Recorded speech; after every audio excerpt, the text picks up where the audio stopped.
If you're tight on cash, buying a massage tool like this one can seem like a great way to save some money, because we all know that getting a series of massage therapy or physiotherapy is not cheap. But should you be using a massage tool for your problem? What's the difference between seeing a qualified massage therapist and using one of those like things that you put on your chair to massage your back, or one of the things you put around your neck to massage your neck? In this video, I'm going to explain to you the difference.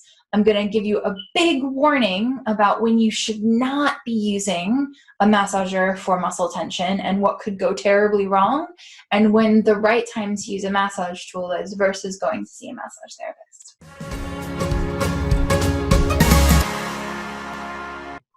Hi, I'm Katherine. I'm the founder and principal therapist of Layton Sports Massage, a multi-award-winning massage therapy clinic in London. We also do face-to-face. We also do online videos now, distant sessions.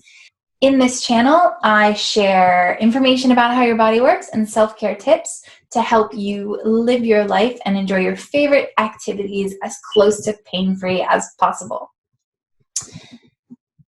Now, I totally get why you would use a massage tool instead of going to a massage therapist. You don't have to go anywhere. It's way less expensive. You can come home at the end of the day and like sit back in your chair, put it around your neck and get it to like massage you and relax you.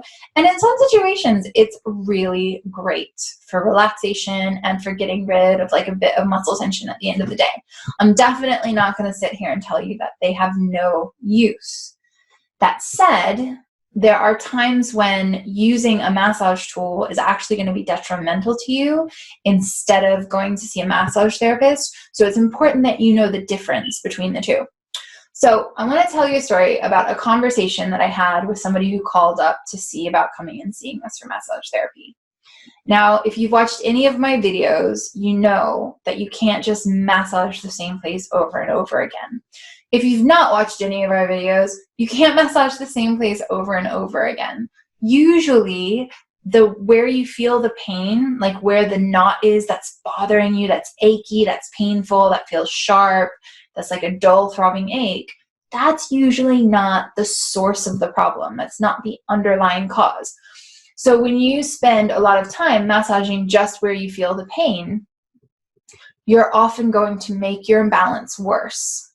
So one of the ways that I explain it is it's like if you come in and you're carrying 50 kilos. Your arms hurt, your biceps hurt because you're carrying this weight, but the weight is what's causing the problem. So you have to get rid of the weight before you release the biceps. So usually if you have a knot in your neck or your upper back or the tops of your shoulders, that knot is because something is pulling on it somewhere else.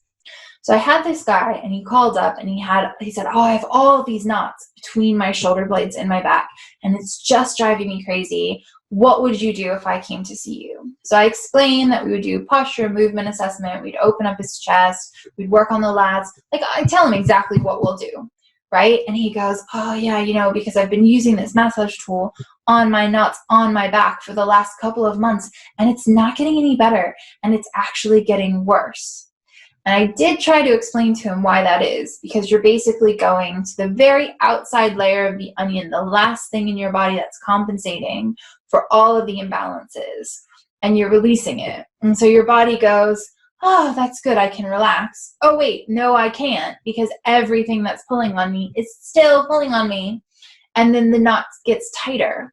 And I've actually seen it with people where they've been massaging themselves either with like a tennis ball or foam roller or one of those massage tools.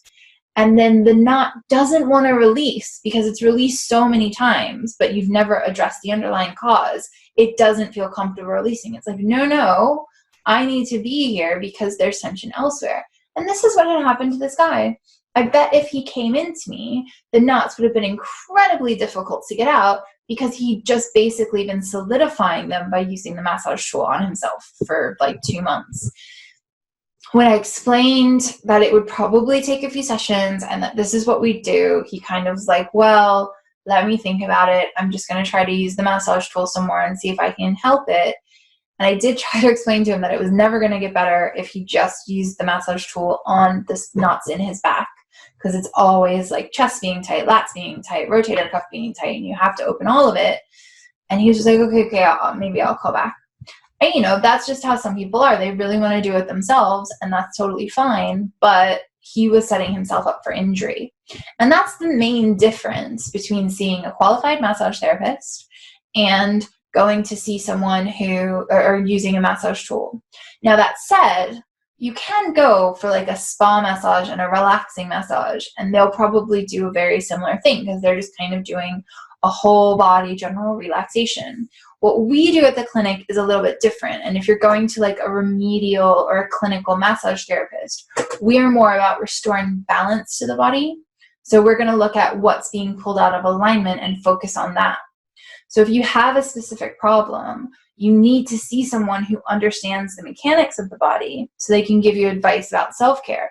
And maybe with the massage tool, you can use it to massage the areas that the therapist tells you need work instead of just where you feel the pain, and then that can be a good use of it.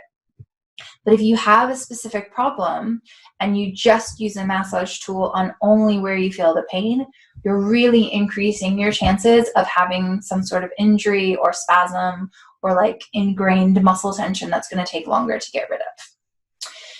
Now, that said, there are some really great uses for massage tool, and one of them is what I said at the beginning. I think it's really nice to come home at the end of the day and like sit in your chair and have one of those things go up and down your back, or put something on your neck that just kind of relaxes your shoulders. Just make sure that you're doing it in a balanced way and you're not working too deeply in one area without balancing out the whole body. So like 5 to 10 minutes relaxation 3 times a week. That's totally fine. That should be safe. Just make sure it's not painful. When I was reading reviews of massage tools to do research for this piece, like there were some people who were like, it really bruised me, it really damaged my muscles, and just be careful because it's not supposed to be super painful. That is working against your body, and that will come back and create problems later. So I would really love to know, will you be using a massage tool? Do you have a specific problem? Do you need to see a massage therapist? What do you think? If you'd like to learn more about why the body, where you feel the pain is not the cause of the problem, at the end of this video and in the description, I've linked up the anvil analogy, which is like why where you feel the pain isn't where you should be working on. So you can watch that if you'd like. If you haven't already, please subscribe to the channel and like this video and click the notifications bell so you can see all of our videos and other people will find it too. I really appreciate it. Thank you so much for your time. I hope you have a great day, and I'll see you in the next video. Bye.